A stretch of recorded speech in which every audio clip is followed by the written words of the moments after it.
खुरमजरी ELITETV की test of cartoon महाव मिंग ताबिरिब सिंह महान तरा मोक्चरी मुरे ngasi imfala phongba pawse singi cartoon da cartoonist na kari haniliba kari phonongliba kari wakhal khalangliba do myam da sanong thamjage am lokhajage Shanghai Express ki onthokpani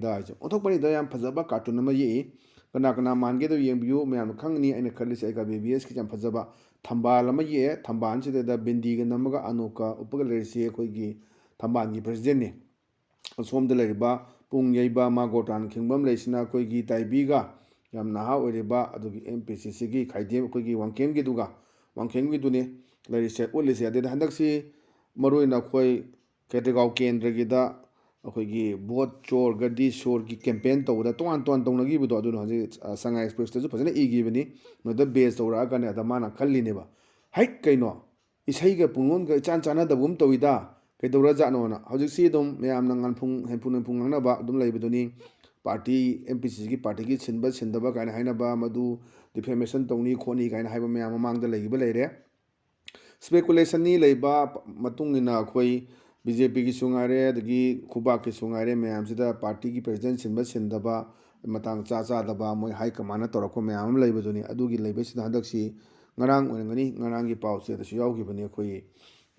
Congress ki da koi CLP na lusing matim mama aduga party ki president lusing matim mama toroga ton phumani da koi meeting to ki bagi poto adani phumoi ga ni ngasai gi ega BBS na kok thada re ise ana state tabi ma masima gotan kingdare ari wangkhem gi man basima khaya pung thindare timing chana da du da thambal na suna kan de yek pane thambal gi president do sindur namba akhoi kana to mayam na dum anu ko upa anu mari ko upa na mayam tong da ba potu ne da hai kaino isai ga pungon ga chan chana da bum towida kai dawra ja no na yam phajaba sigi manungi ba crisis khara leramba yai kaina ga ulakpa yam phajaba dumba cartoon na thamjage yam man to leiba cartoon ne patang da leisina khoi sana leba ki loire dana ayadune loire dana sida interesting oi sida ada hotel thare ada leiba ma pa da leibe mong ne ada da ngasagi Manipur da leiba sina akhoi gi phone torok mong ne ba phone chak torok pusda kedore lengak sem na kem to ri hairgana khumbadune ba da mai secretary sir 5-star hotel da kem to gi photo na wai chaire na aji myam ma ko henda social media da urakyo myam do ni du ngarang jo haigre andru kendra ge mele na ko tang 37 pung manung da November ge 37 pung manung da di sarkar semane na ade mai chalam da haram bani mamang da delhi chalam da di airport jo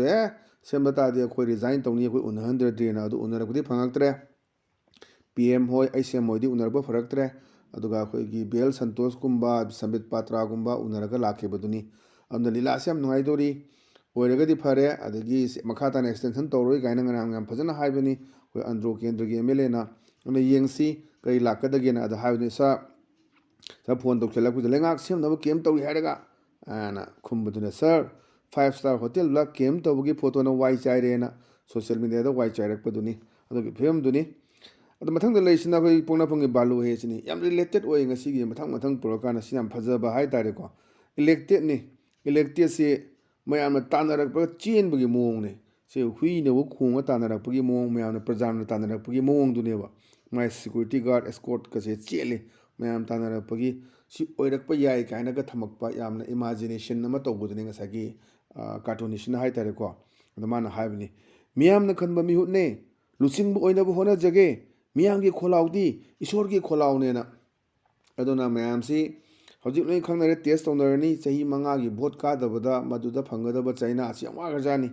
adagi choki da awang bada CM ga pham oraga mukto khiba adagi minister oraga phum to khiba mayam si amwa ba jani mayam da lerba minai masal kari karanga action na to mayam tawdaba akhona khoi utolhan gi da tawgi bodo ngai tawdana khoi gi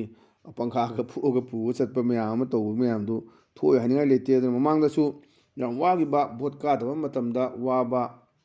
langon da chengwang da chatpa adugi wari mayama koi thengnau ba MLA kharana liram ba dum wari sanaba thamba lai aduni ana prajana nung maswain talak ko hui hodong blo bokta koi talak pura khang puni sawra ka yamna symbolic oi ba adum ba am utpa yam phajaba cartooni masida koi leaders sing na koi kari tawdage hajik si 22nd century changa kadrobani aduna 21st century gi toriyo mayam sa 20th century hu 25 changa ebani ji 2025 yora abane baduna masam ni se loina khangna raba ngakte aduna kari toroga kamain toroga kitang yamna transparency leina ꯂꯩꯕꯥꯛꯀꯤꯗꯃꯛꯇ ꯇꯨꯡꯒꯤ ꯃꯤꯔꯣꯜꯒꯤꯗꯃꯛꯇ ꯈꯔ ꯇꯧꯕꯗꯨ ꯇꯉꯥꯏ ꯐꯗꯕꯒꯤ ꯃꯇꯝ ꯂꯥꯛꯄꯗꯨꯅꯤ ꯌꯥꯝ ꯐꯖꯕ ꯁꯤꯁꯨ ꯋꯥꯍꯟꯊꯣꯛ ꯂꯩꯕ ꯀꯥꯔꯇꯨꯟꯅꯤ ꯑꯗꯨꯅ ꯁꯣꯁꯤꯌꯦꯜ ꯃꯤꯗꯤꯌꯥꯒꯤ ꯏꯝꯄꯦꯛ ꯃꯌꯥꯝꯁꯤ ꯂꯩꯔꯛꯄꯅꯤꯅ ꯍꯧꯖꯤꯛꯁꯤ ꯑꯔꯥꯟ ꯎꯍꯩꯒ ꯇꯧꯕ ꯌꯥꯕꯗꯤ ꯅꯠꯇꯦ ꯉꯥꯡꯈꯤꯕ ꯋꯥ ꯃꯌꯥꯝꯁꯦ ꯂꯣꯏꯅ ꯀꯛꯊꯠꯂꯒ ꯃꯌꯥꯝꯁꯤ ꯄꯨꯊꯣꯔꯛꯄ ꯃꯌꯥꯝ ꯑꯃ ꯂꯩꯔꯤꯕꯅꯤ ꯑꯗꯨꯅ ꯁꯤꯁꯨ ꯌꯥꯝ ꯐꯖꯕ ꯀꯥꯔꯇꯨꯟꯅꯦꯅ ꯊꯝꯖꯒꯦ ꯃꯊꯪꯗ ꯂꯩꯔꯤꯁꯤꯅ ꯑꯩꯈꯣꯏ ꯍꯨꯏꯌꯦꯟ ꯂꯟꯄꯥꯎꯒꯤ ꯑꯁ ꯂꯣꯏꯔꯦ ꯍꯥꯏꯕꯗꯨꯅꯦꯕ ꯁꯤꯗ ꯌꯥꯝ ꯐꯖꯕ ꯃꯣꯏꯁꯤ ꯋꯥꯈꯜ ꯈꯟꯅꯔꯒ ꯃꯤ ꯑꯅꯤ ꯋꯥꯀꯤꯡ ꯆꯠꯄꯂꯒ ꯋꯥꯔꯤ ꯁꯥꯟꯅꯕꯅꯦ ꯑꯗꯨꯃꯥꯏꯅ ꯃꯥꯅ ꯀꯩ ꯍꯥꯏꯒꯦꯗ ꯂꯝꯗꯝ ꯃꯊꯤ ꯆꯥꯎꯈꯠꯅꯕ ꯊꯕꯛ ꯈꯔ ꯇꯧꯁꯤ ꯀꯥꯏꯅ ꯈꯟꯅꯕꯗꯤ ꯂꯦꯞꯇꯕꯗꯣ ꯑꯃꯗꯨꯅ ꯈꯨꯝꯃꯦ ꯑꯩꯗꯤ ꯃꯣꯔꯦꯜ ꯁꯞꯄꯣꯔꯠ ꯑꯣꯏꯅ ꯂꯩꯖꯔꯒꯦꯅ ꯃꯣꯔꯦꯂꯤ ꯁꯞꯄꯣꯔꯠ ꯇꯧꯕ ꯐꯤꯖꯤꯀꯦꯂꯤ ꯌꯥꯎꯗꯕ ꯑꯗꯨꯝ ꯑꯗꯨꯅ ꯑꯩꯈꯣꯏꯒꯤ ꯁꯤꯗꯩꯗ ꯑꯩꯈꯣꯏ ꯀꯤꯄꯦꯗ ꯋꯥꯔꯤꯌꯔ ꯃꯌꯥꯝ ꯑꯃ ꯂꯩꯕ ꯁꯣꯁꯤꯌꯦꯜ ꯃꯤꯗꯤꯌꯥꯗ ꯀꯔꯤꯗ ꯇꯧꯔꯤꯕ ꯃꯌꯥꯝꯁꯤꯒꯤ ꯑꯩꯈꯣꯏꯅ ꯑꯗꯨꯝ ꯈꯟꯅꯔꯤꯕꯗꯨꯅꯤ ꯊꯕꯛ ꯇꯧꯗꯕꯤꯗ ꯑꯗꯨꯝ ꯑꯩꯈꯣꯏ ꯍꯥꯏꯅꯕꯗꯣ ꯂꯩꯀꯥꯏꯗꯁꯨ ꯑꯗꯨꯝ ꯂꯩꯕ ꯑꯍꯜ ꯂꯃꯟꯁꯤꯡ ꯑꯩꯈꯣꯏ ꯈꯨꯗꯣꯝꯕꯤꯅ ꯃꯥꯇꯣꯞ ꯈꯜꯂꯦꯅ ꯍꯥꯏꯅꯕ ꯃꯌꯥꯝ ꯑꯃ ꯂꯩꯕꯗꯨꯅꯤ ꯑꯗꯨꯁꯨ ꯃꯥꯁꯨ ꯃꯥꯒꯤ ꯍꯩꯕꯒꯤꯅꯤ ꯈꯪꯕꯒꯤꯅꯤ ꯃꯥꯅ ꯄꯥꯡꯒꯜ ꯁꯣꯟꯖꯜꯂꯒ ꯀꯥꯕ ꯉꯝꯗ꯭ꯔꯁꯨ ꯃꯥꯒꯤ ꯋꯥꯈꯜꯂꯣꯟꯗꯨꯗꯤ ꯃꯌꯥꯝꯗ ꯁꯤꯌꯔ ꯇꯧꯔꯒ ꯑꯗꯨꯃꯥꯏꯅ ꯃꯥꯟꯗꯣꯞ ꯈꯟꯕ ꯁꯤꯖꯤꯟꯅꯕꯁꯤ ꯌꯥꯝꯅ ꯇꯧꯅꯩ ꯑꯗꯨꯕꯨ ꯍꯧꯖꯤꯛꯇꯤ ꯂꯩꯇ꯭ꯔꯦ ꯃꯥꯟꯗꯣꯞ ꯈꯟꯕꯁꯨ ꯇꯦꯟ ꯍꯥꯎꯁ ꯃꯌꯥꯝꯅ ꯂꯣꯏꯅ ꯃꯍꯨꯠ ꯁꯤꯟꯈ꯭ꯔꯦ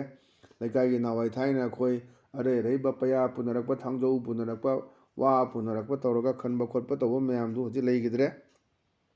ꯑꯗꯩ ꯂꯩꯀꯥꯏꯒꯤ ꯁꯤꯗ ꯏꯁꯇꯤꯜ ꯒ꯭ꯂꯥꯁ ꯄꯨꯈꯝ ꯑꯗꯒꯤ ꯀꯣꯔꯐꯨ ꯇꯧꯔꯕ ꯃꯌꯥꯝꯗꯣ ꯇꯣꯛꯈ꯭ꯔꯦ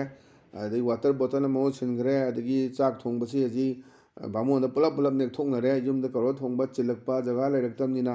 ꯃꯇꯝꯒꯤ ꯑꯍꯣꯡꯕꯅꯤ ꯂꯩꯔꯛꯁꯤꯅ ꯑꯗꯣ ꯑꯆꯧꯕ ꯑꯩꯈꯣꯏꯒꯤ ꯕꯦꯡꯒꯣꯜꯗꯒ ꯇꯧꯔꯤꯕ ꯌꯨ.ꯄꯤꯗꯒ ꯇꯧꯔꯤꯕ ꯑꯆꯧꯕ ꯄꯟꯗꯥꯜ ꯁꯥꯔꯒ ꯂꯨꯍꯣꯡꯕ ꯈꯣꯡꯍꯣꯟꯕ ꯇꯧꯕꯁꯤ ꯇꯧꯔꯛꯀꯗꯣꯏꯅꯤ ꯍꯧꯖꯤꯛ ꯇꯧꯔꯤ ꯃꯌꯥꯝꯁꯦ ꯃꯤꯗꯤ ꯅꯣꯡꯃꯒꯤ ꯃꯁꯤꯡ ꯍꯦꯟꯒꯠꯂꯛꯏ ꯂꯝꯗꯤ ꯆꯥꯎꯊꯣꯔꯛꯇꯦ ꯂꯩꯐꯝꯗꯤ ꯂꯩꯔꯛꯇꯦ ꯍꯥꯏꯅ ꯆꯥꯎꯅ ꯂꯩꯔꯕ ꯃꯌꯥꯝ ꯑꯗꯒꯤ ꯁꯥꯟꯅꯕꯨꯡ ꯃꯌꯥꯝ ꯑꯃ ꯀꯝꯃꯨꯅꯤꯇꯤ ꯍꯣꯜ ꯑꯣꯟꯈ꯭ꯔꯦ ꯃꯌꯥꯝꯁꯦ ꯇꯧꯐꯝ ꯂꯩꯔꯛꯇꯕꯅꯤꯅ ꯂꯨꯍꯣꯡ ꯈꯣꯡꯗꯣꯡꯕ ꯑꯗꯒꯤ ꯗꯦꯕ ꯀꯔꯃꯁꯨ ꯇꯧꯗꯕ ꯌꯥꯗꯕ ꯑꯗꯨꯅ ꯃꯁꯤ ꯀꯃꯟ ꯑꯣꯏꯅ ꯑꯃ ꯊꯝꯕꯅ ꯐꯔꯕ꯭ꯔꯥ ꯃꯌꯥꯝꯒꯤ ꯑꯣꯏꯅꯀꯣ ꯂꯩꯀꯥꯏ ꯍꯣꯏ ꯑꯔꯥꯞꯄꯒꯤ ꯂꯥꯛꯄꯗꯨ ꯐꯔꯛ ꯇꯥꯅꯤ ꯑꯗꯨꯅ ꯂꯝꯒꯤ ꯍꯥꯏꯇꯥꯔꯦ ꯑꯦꯁꯦꯝꯕ꯭ꯂꯤ ꯀꯣꯟꯁꯇꯤꯇꯨꯌꯦꯟꯁꯤꯗꯒꯤ ꯌꯥꯝ ꯆꯥꯎꯕ ꯖꯒꯥꯗ ꯂꯩꯔꯤꯕ꯭ꯔꯥ ꯀꯥ ꯇꯉꯥꯏ ꯐꯗꯕ ꯌꯥꯝꯅ ꯑꯗꯨꯒ ꯁꯥꯟꯅꯕꯨꯡꯁꯨ ꯃꯥꯡꯍꯟꯗꯕ ꯑꯃ ꯃꯊꯧ ꯇꯥꯔꯕ꯭ꯔꯥ ꯍꯥꯏꯕꯒꯤ ꯌꯥꯝꯅ ꯑꯩꯈꯣꯏꯒꯤ ꯋꯥꯍꯪ ꯂꯥꯛꯄ ꯃꯇꯝꯅꯤ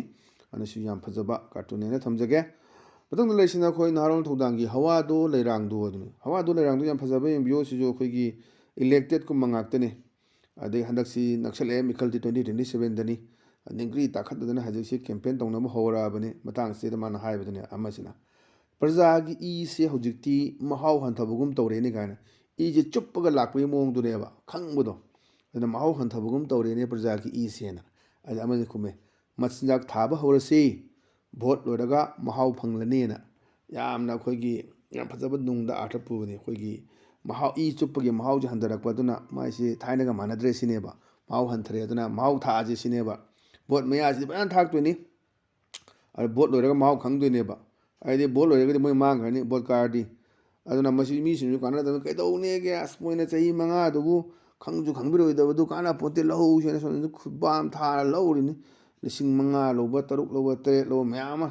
ꯑꯗꯨꯒꯤ ꯄꯣꯠꯇꯨꯅꯤ ꯑꯗꯨꯅ ꯃꯥꯡꯖꯔꯛꯄꯗꯨꯅ ꯀꯅꯥꯅ ꯃꯥꯡꯖꯔꯛꯏꯁꯦ ꯑꯗꯨꯕꯨ ꯍꯧꯖꯤꯛꯁꯤ ꯑꯅꯧꯕ ꯖꯦꯅꯦꯔꯦꯁꯟ ꯑꯃ ꯂꯥꯛꯑꯦ ꯊꯥꯏꯅꯒꯤ ꯑꯍꯜ ꯂꯣꯟꯒꯤ ꯂꯩꯔꯤꯕ ꯃꯁꯤꯡ ꯑꯗꯒꯤ ꯅꯍꯥ ꯏꯟꯈꯠꯂꯛꯄꯁꯤꯡꯁꯤꯅ ꯑꯗꯨꯝ ꯑꯩꯈꯣꯏꯒꯤ ꯆꯦꯟꯖꯦꯁ ꯃꯌꯥꯝ ꯑꯃ ꯄꯨꯔꯛꯄ ꯄꯥꯝꯕ ꯏꯐꯝꯗ ꯑꯩꯈꯣꯏꯅ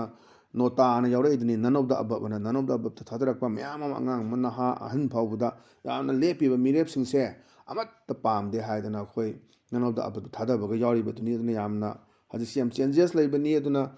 ꯚꯣꯠ ꯂꯦꯞꯄꯁꯤ ꯈꯔ ꯂꯩꯔꯒꯗꯤ ꯁꯨꯝ ꯂꯩꯔꯛꯑꯅꯤ ꯅꯍꯥꯟꯋꯥꯏꯗꯤ ꯄꯩꯁꯥ ꯄꯤꯕ ꯈꯣꯠꯄ ꯇꯧꯕ ꯃꯌꯥꯝꯗꯣ ꯍꯧꯖꯤꯛꯇꯤ ꯍꯟꯊꯈ꯭ꯔꯅꯤ ꯑꯗꯨꯅ ꯁꯤꯁꯨ ꯌꯥꯝꯅ ꯐꯖꯕ ꯑꯗꯨꯒꯨꯝꯕ ꯑꯩꯈꯣꯏꯒꯤ ꯋꯥꯍꯟꯊꯣꯛ ꯂꯩꯕ ꯀꯥꯔꯇꯨꯟꯅꯦꯅ ꯊꯝꯖꯒꯦ ꯃꯊꯪꯗ ꯂꯩꯔꯤꯁꯤꯅ ꯑꯩꯈꯣꯏ ꯄꯤꯄꯜꯁ ꯀ꯭ꯔꯣꯅꯤꯀꯜꯒꯤꯅꯤ ꯄꯤꯄꯜꯁ ꯀ꯭ꯔꯣꯅꯤꯀꯜꯒꯤ ꯐ꯭ꯔꯥꯏꯗꯦ ꯐꯟ ꯑꯗꯨꯅ ꯐ꯭ꯔꯥꯏꯗꯦ ꯐꯟꯁꯤꯗ ꯌꯥꯝ ꯋꯥꯍꯟꯊꯣꯛ ꯂꯩꯕ ꯁꯤꯁꯨ ꯑꯩꯈꯣꯏꯒꯤ ꯀꯥꯔꯇꯨꯟ ꯑꯃ ꯑꯣꯏꯗꯣꯏꯅꯤ ꯑꯩꯈꯣꯏ ꯃꯤ ꯃꯁꯤꯡꯁꯤ ꯃꯌꯥꯝ ꯈꯟꯅꯕ ꯄꯣꯠꯅꯤ ꯃꯌꯥꯝ ꯈꯟꯅꯕꯁꯤ ꯀꯃꯥꯏꯅ ꯑꯩꯈꯣꯏ ꯃꯅꯨꯡꯗ ꯔꯨꯂꯤꯡ ꯃꯅꯨꯡꯒꯤꯗ ꯈꯟꯅꯕꯒꯤ ꯁꯤꯟ ꯑꯃꯈꯛꯅꯤ ꯁꯤꯗ ꯎꯠꯂꯤꯁꯦ ꯑꯗ ꯀꯩ ꯍꯥꯏꯒꯦꯗ ꯃꯥꯅ ꯍꯥꯏꯒꯦꯗ we should be very cautious about the development ꯑꯩꯈꯣꯏ ꯗꯤꯕꯂꯞꯃꯦꯟꯒꯤ ꯊꯕꯛ ꯊꯧꯔꯝ ꯀꯌꯥ ꯇꯧꯕꯁꯦ ꯃꯁꯤ ꯃꯌꯥꯝ ꯌꯥꯝ ꯆꯦꯛꯁꯤꯟꯕ ꯗꯔꯀꯥꯔ ꯑꯣꯏ ꯑꯦꯟ ꯃꯗꯨꯒꯤ ꯃꯊꯛꯇ ꯑꯃꯨꯛ ꯀꯃꯥꯏꯅ ꯇꯧꯕ ꯑꯃꯗꯤ ꯀꯩꯅꯣ the person who would be their leader accordingly ꯃꯣꯏꯒꯤ ꯄꯤꯔꯛꯄ ꯀꯃꯥꯏꯅ ꯄꯤꯔꯛꯄꯒꯤ ꯃꯇꯨꯡ ꯏꯟꯅ ꯀꯅꯥꯅ ꯂꯤꯗꯔ ꯑꯣꯏꯒꯗꯒꯦ ꯍꯥꯏꯕꯗꯣ ꯃꯗꯨ ꯑꯩꯈꯣꯏꯅ ꯌꯥꯝꯅ ꯆꯦꯛꯁꯤꯟꯕ ꯃꯊꯧ ꯇꯥꯏ we must make plans and a certain strategies for it ꯑꯗꯨꯅ ꯃꯗꯨꯒꯤꯗꯃꯛꯇ ꯑꯩꯈꯣꯏ ꯇꯣꯉꯥꯟ ꯇꯣꯉꯥꯟꯕ ꯁ꯭ꯇ꯭ꯔꯦꯇꯦꯖꯤꯁ ꯄ꯭ꯂꯥꯟ ꯑꯗꯨꯒ ꯑꯩꯈꯣꯏꯒꯤ ꯆꯠꯅ ꯀꯥꯡꯂꯣꯟ ꯄꯊꯥꯞ ꯑꯗꯨꯒ ꯁꯤꯟꯒꯗꯕ ꯃꯌꯥꯝ ꯑꯃ ꯁꯤꯟꯕ ꯗꯔꯀꯥꯔ ꯑꯣꯏ ꯍꯥꯏꯕꯗꯨꯅꯤ ꯑꯗꯨꯅ ꯍꯧꯖꯤꯛꯁꯤ ꯌꯦꯡꯁꯤ ꯇꯥꯡ 13 matangi November 30 da khoi sakar soidna semani habigi yamna full confidence leina andro kendra gi mele na high gravity ana soidna mana Delhi chalo number gi wari mayam du ngthi jana tamkhre yengsi kanana leader rekadagi x na oirakadra y na oirakadra z na oirakadra mayam na pami je oining mamu oiro dubu Manipur sigi tangdu le taw purakpa karamain tawgedagi habduni ana karamaina ono purakpa karamba kok thadaba ya na moigi ba adugumba haising du yengba tabani ngasi gi adum ELITETV gi test of cartoon mahau matanga soidolution jere meng tabiru sing bo makana khunum jabagolena kaina na be thangni jeri pinebirish